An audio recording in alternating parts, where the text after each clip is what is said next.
World War II, the greatest conflicts in human history. A war fought against tyranny, against fascism, against pure evil.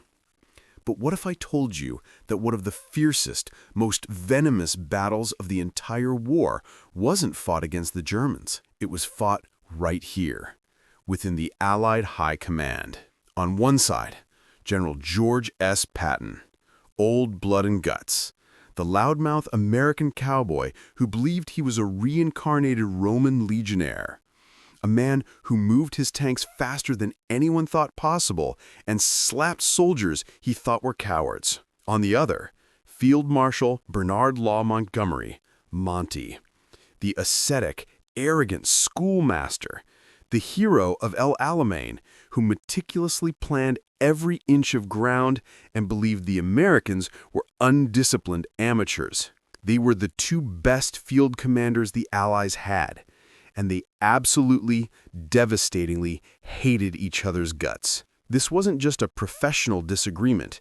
This was a toxic, ego-driven feud that altered battle plans, infuriated Eisenhower, and threatened to tear the alliance apart. Today, we are diving into the clash of the titans, the Tortoise versus the Hare on the biggest stage imaginable. This is the story of Patton versus Montgomery.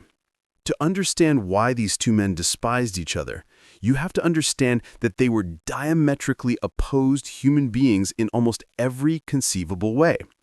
If you tried to design two people destined to clash, you would build Patton and Monty. Let's look at Patton. He was filthy rich, an Olympic athlete, a master swordsman, and a poet. He was flamboyant, cursing like a sailor in one breath and quoting the Bible in the next. Patton's philosophy of war was simple: violently attack, don't stop, hold him by the nose and kick him in the pants. He thrived on chaos. He believed war was an art form, and he was its Michelangelo. He wanted glory, pure, unadulterated glory, and he didn't care whose toes he stepped on to get it. Then there's Monty. Bernard Law Montgomery was the son of a bishop. He didn't drink, he didn't smoke, and he barely had a sense of humor. If Patton was an artist, Monty was an accountant. His philosophy was tidy. He wouldn't move a single soldier until he had overwhelming superiority in guns, tanks, and men. He wanted zero risk. He was incredibly popular with his own troops because he didn't waste their lives casually. But to his peers, he was insufferably arrogant. Think about it. Patton thought Monty was a timid, slow, overly cautious bore who was terrified of a real fight. Monty thought Patton was a dangerous, undisciplined lunatic who got men killed for headlines. And the worst part? They were both kind of right. And when they finally met in North Africa in 1943, the sparks didn't just fly, they ignited an explosion. The tension simmered in North Africa, but it boiled over in Sicily. Operation Husky, the invasion of Italy. The Supreme Allied Commander, Dwight Eisenhower, the poor guy stuck refereeing this cage match, came up with a plan. The plan was designed to favor Monty. Monty's British 8th Army would attack up the eastern coast, the direct route to the vital port of Messina. Patton's 7th Army was assigned a supporting role, basically to guard Monty's left flank while the British won the glory. Monty, true to form, treated Patton like a junior assistant. He even redrew the boundary lines mid-battle to take a crucial road away from Patton, effectively sidelining the Americans. Patton was furious. He wrote in his diary, "This is what you get for serving under a man who is frantic for fear of not being supreme." So Patton went rogue. Instead of just sitting there guarding Monty's flank, Patton basically said, "Screw this." He turned his entire army west. He launched a lightning-fast blitzkrieg across the entire island, capturing the capital city of Palermo in just 4 days. It was a PR masterstroke. The world press went wild for old blood and guts. While Patton was taking victory laps in Palermo, Monty was stuck. He had run headfirst into elite German defensive lines near Mount Etna. The Tortoise was bogged down, and the Hare was running wild. Now, the race was on for Messina, the final prize on the island. It became a personal duel. Patton drove his men mercilessly.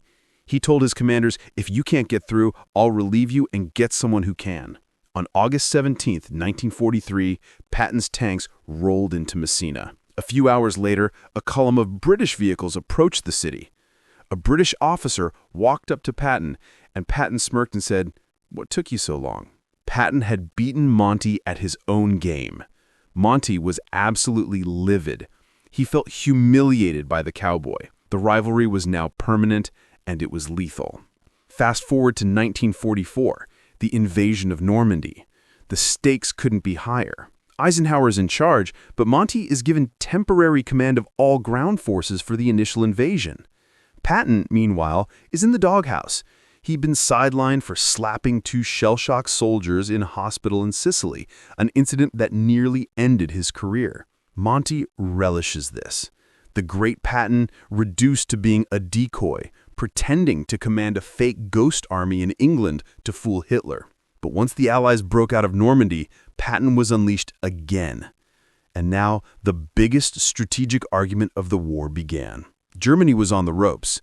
The question was, how do you deliver the knockout punch? This is where the two philosophies collided head-on. Monty proposed the single thrust. He wanted Eisenhower to give him and only him all the gas, all the ammo, and the best divisions. He would lead a massive, pencil-like stab straight through Holland, over the Rhine River, and right into Berlin. It was bold, risky, and it required Patton to stop and sit still.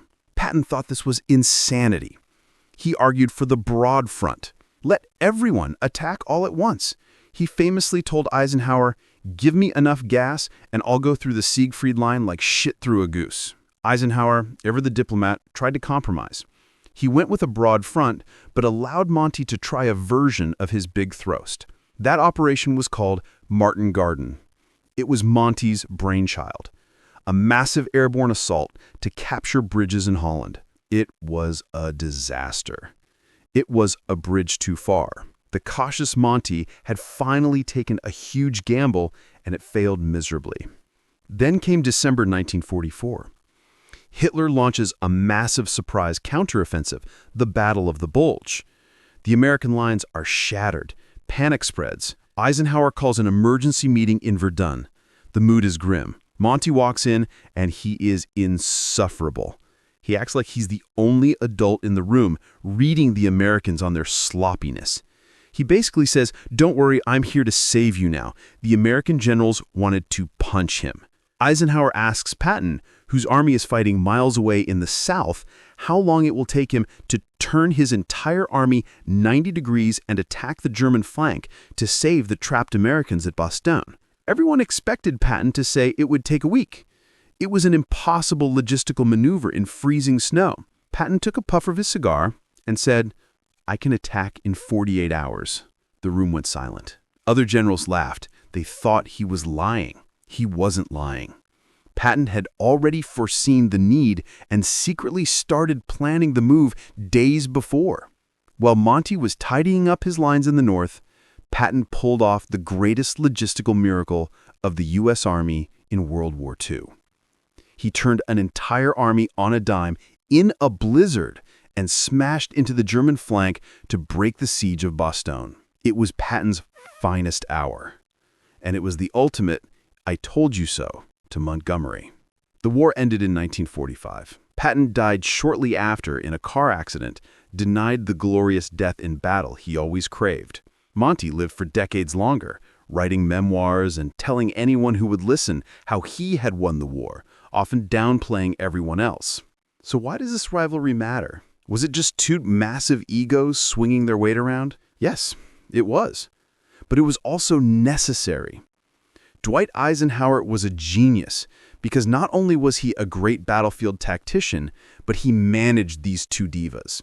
He knew Montgomery was a pain in the neck, but he was necessary for the British public and excellent at defensive battles. He knew Patton was a loose cannon, but he was the only man who could instill absolute terror in the German high command. He used their hatred.